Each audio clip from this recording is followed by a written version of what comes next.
A lot of data analysts struggle with some terminologies, and these are total revenue, revenue year to date, and revenue previous year. You could also use the terminology as sales. When the business is asking you for total sales, most likely it is the total sales or revenue throughout its course of existence. But this number on its own doesn't fully give contextual meaning into the company's health. And this is where things like revenue year to date and previous year's sales or previous year's revenue comes in handy.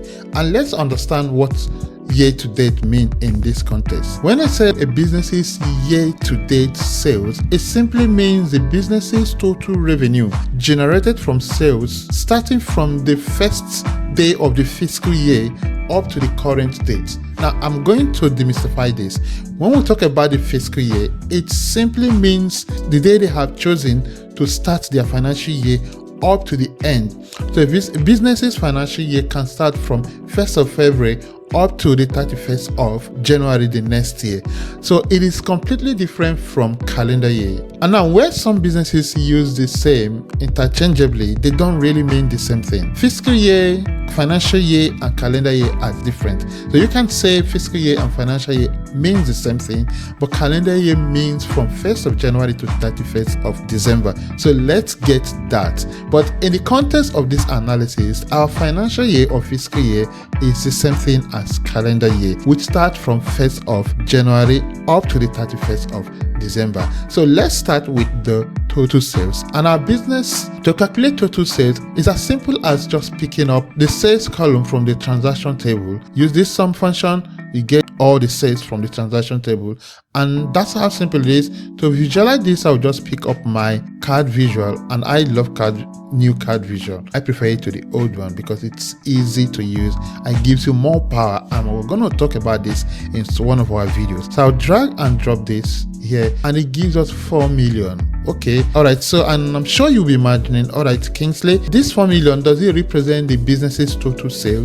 Because by the side we can see this slicer which has filtered the year to like 4 million, and if we go to something like June, you see we have a different number. July, we've got a different number. So what is truly the business's total revenue over its course of existence? Simple.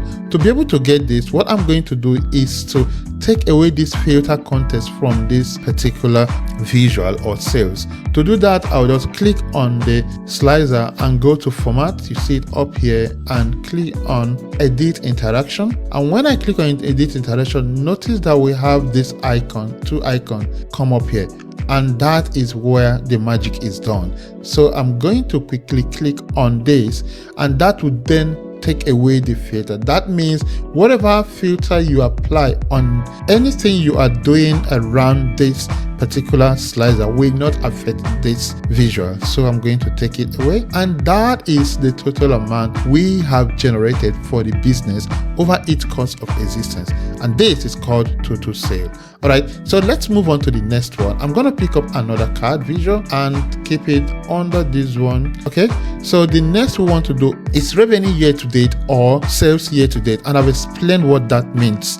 Okay, so I'll click here and open this calculation. This time around, I am using the calculate function from DAX, and what it does is get us the total sales and filter it with this wonderful DAX function. We don't have much to do, and this is date YTD, which is date year to date. From the start of your financial year or fiscal year up to the current date, it's going to filter this out. And let's pick it up. So that's the calculation, and I'm going to pick it and drop it here. Easy. This is saying the amount for this fiscal year so far up to 2022 July is 30 million pounds. All right, so I have not formatted this, so I'm going to format this to use the same currency. Okay, so I will choose okay, so here we go. We say 30 million pounds. That is the sales. But now let's bring this to context. I'm going to move as far as up to January 2022, and so that you will see how the number works. This is January. You see it has reduced. This is what we sold code January 2022. Let's move to February and you see how the numbers increase slightly. And if we move to March, it keeps on increasing. And if we go to May, it keeps on increasing. Up to June, we get 25 and then we get the 29. So what really happens here is as the year goes by, the sales keeps increasing. That's how it's calculating your total revenue from the start of that financial year up to the current date you have chosen on this slicer. All right, that is year to date, guys. So simple and straightforward.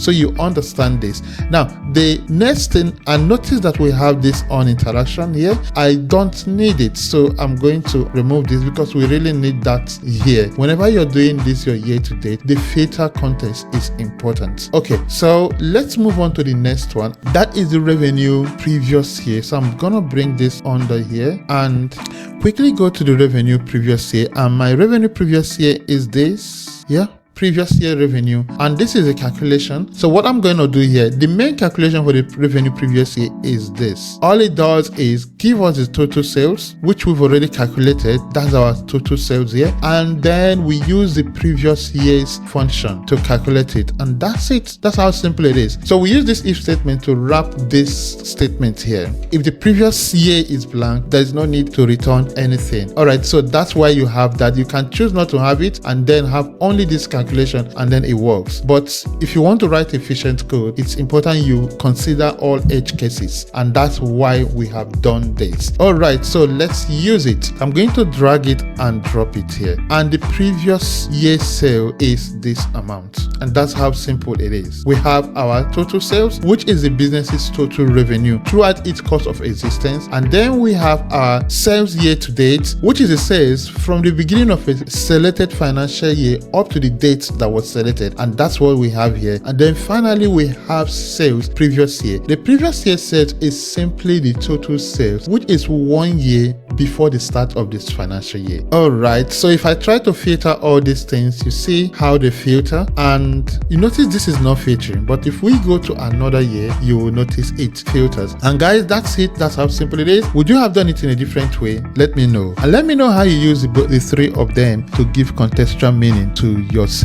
All you just need is to give us sales and compare it to the sales last year, also the sales year to date. And when this happens, your boss or the consumers understand that, okay, this is our total sales, we are doing well, so this is the sales this year so far, and this is the sales last year. And that brings the contextual meaning you are looking for in a data, and easily it gives you that insight that every dashboard should come with. All right, if you got value from this video, please remember to give it a thumbs up. This is how you support me to make great videos. And if you have not subscribed, please join this amazing growing family. Guys, we are growing. We have just hit 200 and I am so grateful. Let us push this number higher, guys. And remember to hit the bell icon so that you will be the first to know whenever I post a new video. And until I see you again, please keep analyzing.